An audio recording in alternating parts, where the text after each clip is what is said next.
Hello everyone, my name is Jamin. Thanks so much for visiting my channel. In this video, I have a Dell Inspiron Chromebook 3181, also known as a P26T model computer. In this video, I'm going to show you how to get inside, access your motherboard. Before I get going real quick, if you have any questions during the video, check out the FAQs below in the description. It could save you some time getting an answer. But if you do need to leave me a question or comment, I do check those a couple times a day. Okay, so to start, I have a screw in each one of the four corners, one screw in the middle, and then two screws here hidden under these caps. So I'm going to take a small tool, small flat metal tool, pry those caps off to take off all these screws. Now, as a side point, I believe this computer has, yes, I believe it has captive screws, which means they're not going to come fully out. They'll just loosen from the threading, but they're still held in the bottom case. Another thing, if you notice, my computers that I work on are sitting on an anti-static mat. Either this or an anti-static bracelet are great ideas to avoid damaging anything in your computer when you're working on it. If you would like any help with tools or supplies for your computer project, as well as all the replacement and upgrade parts for this specific model computer, I will have a link below in the description, also above in the video, and that'll be a link to, again, all those tools and supplies that I use in my shop, plus the replacement parts for this model computer. Okay, so after taking those up, I'm going to take out these last two screws, also captive screws, and then when all of those are up, I'm going to take my small flat metal pry tool, and I'm going to go across the seam of the bottom case and gently pry it up from the rest of the computer. Now to do this, I'm going to stick it right in there and give it a twist, and that comes up. Just go nice and slow around the computer. Don't put the pry tool too far in. You could damage some internal components. Just keep going around, and you should be able to pop all the sides up. Okay. Okay, so you pull that up. Nothing's attached to it. Set that to the side. Very dirty, apparently. I'm just going to clean this off real quick. Now, before doing anything in a computer, guys, it's always best to unplug or even remove your battery. Computers are safest to work on when as little power as possible is running through it. So here's your battery right here. It looks like it's held down by 1, 2, 3 screws and plugs into the motherboard right here. So to unplug it, I'm going to take my small flat plastic pry tool, and it looks like the white plug has 2 grips on either side. So that's going to be easy to wedge out of there. We don't want to pull on cables when we're unplugging things in computers. You could damage them. As much as possible, we want to just manipulate the plug. So this is a good one for that. I'm going to take my pry tool and push out one side at a time.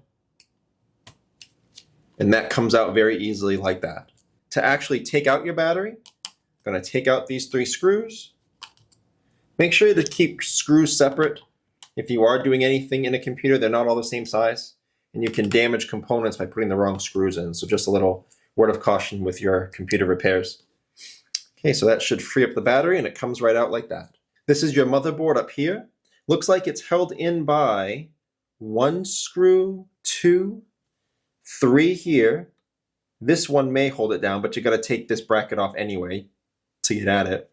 Both this screw here, this screw for the heatsink, all these heatsink screws, that one, and that one. So quite a lot of screws there to take your motherboard off. You also need to take off your Wi-Fi connections here.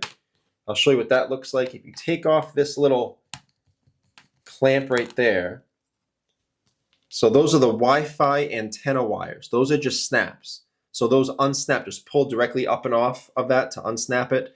To get it back down, they're kind of a pain. You do have to have it at a perfect 90-degree angle. And then you can push it down with your flat plastic pry tool and snap it back onto place. But those can be a pain. Don't be too frustrated if those take a long time. And then you have your ribbon cable connectors here. Be very careful with ribbon cable connectors like this. If you notice in yours, this one, for example, the port is black.